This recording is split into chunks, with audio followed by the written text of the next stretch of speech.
Hej internet. Vi er ved at have styr på noget JavaScript nu. Vi kan da timer, som var det sidste vi kiggede på. Men som jeg har sagt i mange andre videoer, så kan vi meget mere end det.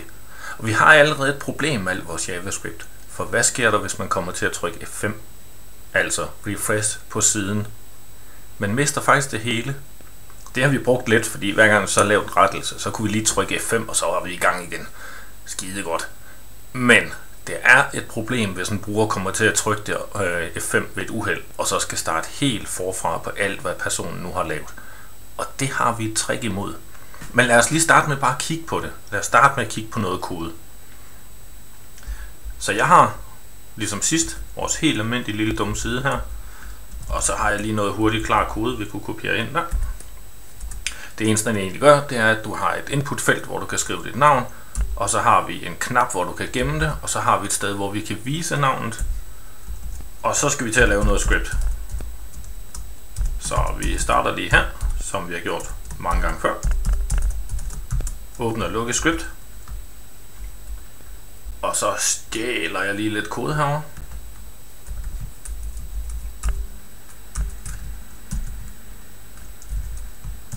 Sådan.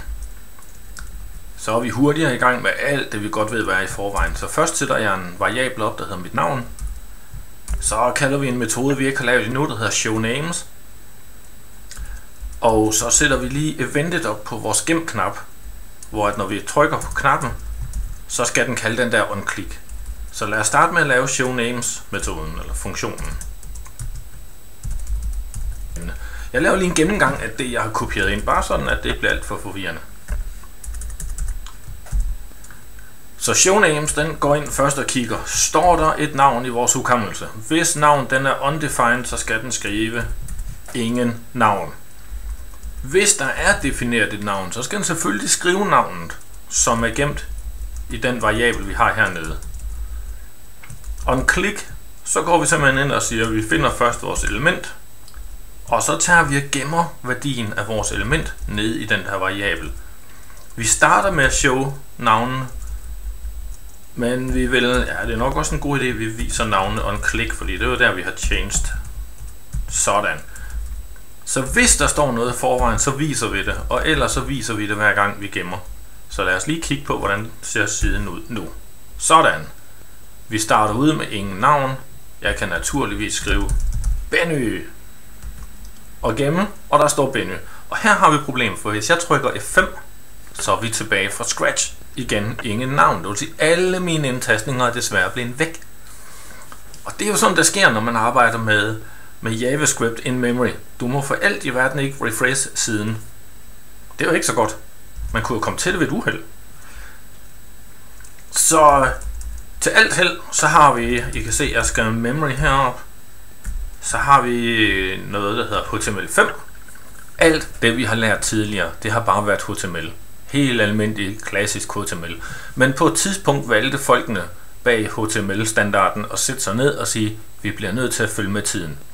Der var simpelthen sket det, at for eksempel YouTube, de havde lavet alt deres i et programmeringssprog, der hedder Flash, og andre havde lavet det i andre programmeringssprog, så hver gang du skulle have noget spændende aktivt på din webside, så brugte du et ekstra produkt, et third party product. Og til sidst så sad standardfolkene bag HTML-standarden og sagde, det er ikke så godt.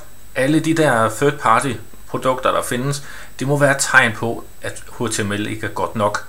Så de satte sig ned, og så diskuterede de, hvad skal der til for at HTML5, eller næste version af HTML, fordi den tidligere hed 4, så hvad skal der til for at den næste version af HTML, altså HTML5, den bliver så god, så de lader være med at bruge alle de der tredjepartsprodukter, som for øvrigt koster penge og skal installeres ekstraordinært, og nogle gange fik computeren til at gå ned, eller indeholde virus, eller så HTML5-standarden skulle altså være bedre end den anden, både mere sikker, mere fleksibel og indeholde en hel masse spændende ting.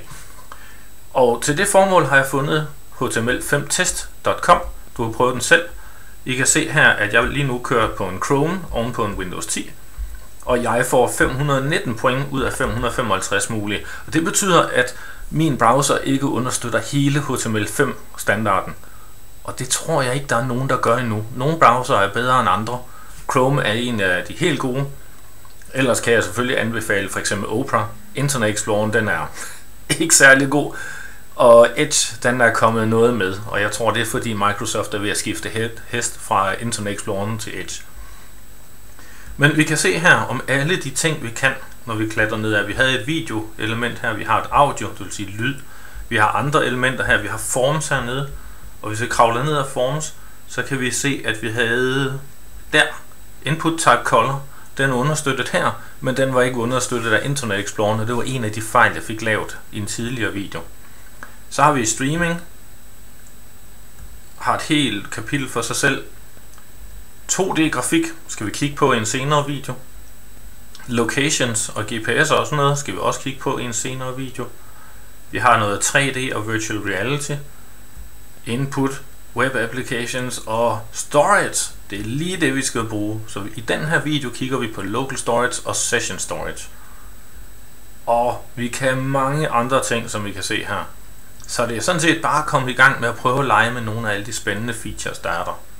Tilbage til den der, og især tilbage til det her. Så hvis jeg skal have en memory, så er det rigtigt nok. Lige nøjagtigt den funktion ligger i memory. Men lad os prøve at se, hvordan ser den ud, hvis vi nu kører den som en session. Så jeg skriver lige session her, så vi alle sammen kan huske, det er en session. Og en session, den hedder session storage. Det er simpelthen den funktionalitet, vi skal kalde. Og det jeg vil kalde den her, det er mit navn. Og det her, det kan jeg simpelthen opfinde, som jeg vil. Session storage, det er egentlig det, der hedder et key value storage. Det vil sige, at alle dine values, de er gemt under en key. Så en key, en value, de hænger sådan sammen. Så skal du bruge 10 values, altså 10 værdier, 10 ting, du vil huske. Så skal de have 10 forskellige navne, keys. Og i det her tilfælde, der har jeg valgt, at min, den skal bare hedde mit navn. Jeg kan oprette dem lige præcis sådan der. Så det jeg bare siger her, det er, hvis den er udefineret, så skal den jo sige ingen navn. Og det skal vi flytter lige til session, det kan lige ordne, nu vi er her alligevel. Og ellers skal den selvfølgelig vise det navn, der ligger i sessionen. Det betyder også, at nu skal vi lige have en ekstra her til at vise det i. Så vi skriver lige session herop. Og session. Og så skal vi huske, når vi gemmer, så skal vi også lige huske at gemme den i session. Ups. Og den var deroppe, så den kopierer jeg lige, så jeg er helt sikker på, at den hedder det samme, for ellers så går den nemlig fisk. Så session variablen, den sætter vi sådan der. Så lad os se, hvordan demoen ser ud nu. Sådan. Vi har ingen navn, hverken i hukommelsen eller i session. Jeg trykker lige F5 for at få den opdateret, så vi er helt sikre. Og jeg kan naturligvis skrive Benny her, og jeg kan gemme, og der står Benny begge steder, så den virker. Det er vi jo glade for. Nu er det så, at kunden, brugeren, slutbrugeren, ham der sidder ude og bruger jeres webside, kommer til at taste F5. Og så røg Benny ud af hukommelsen. Men session Benny. Så jeg er der altså endnu derinde. I session variablen. Det var skide godt. Det var præcis det vi ville. Jeg kopierer lige den her ind på siden, og så siger den ingen navne. Så en session, den er altså kun så længe fanen her er åben. Vi kan lige taste Benny ind. Og der står Benny. Vi kan prøve at tage hele den der over på en ny fane. Så den er tabt. Så en session i Chrome er åbenbart en fane. Vi kan lige prøve at tage vores F12 tools her, så kan vi prøve at kigge under application herovre.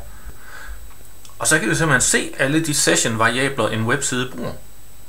Det betyder også, at vi kan gå ind på Google for eksempel. Og trykke F12 og sige ja. Bruger du noget local storage? Ja, det Google bruger masser af local storage, og den bruger også masser af session variabler. Vi kan faktisk også observere alle de cookies, som Google bruger. Så vi laver endnu en gang kopiering. Vi starter lige helt herop.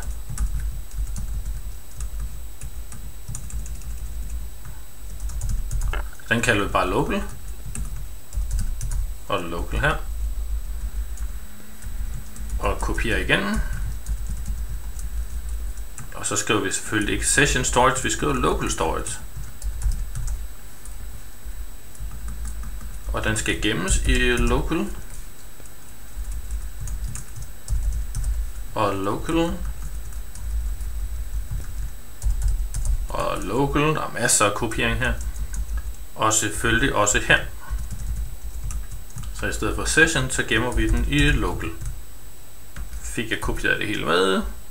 Session står til Benny. Vi skynder os lige at skrive Benny, så det står der alle steder. Sådan, så står der Benny alle steder. Vi taster F5, og vi mistede den der, kunne vi se. Det kommer ikke bag på os, det vidste vi jo godt, det er en JavaScript variabel. Session, den lever endnu.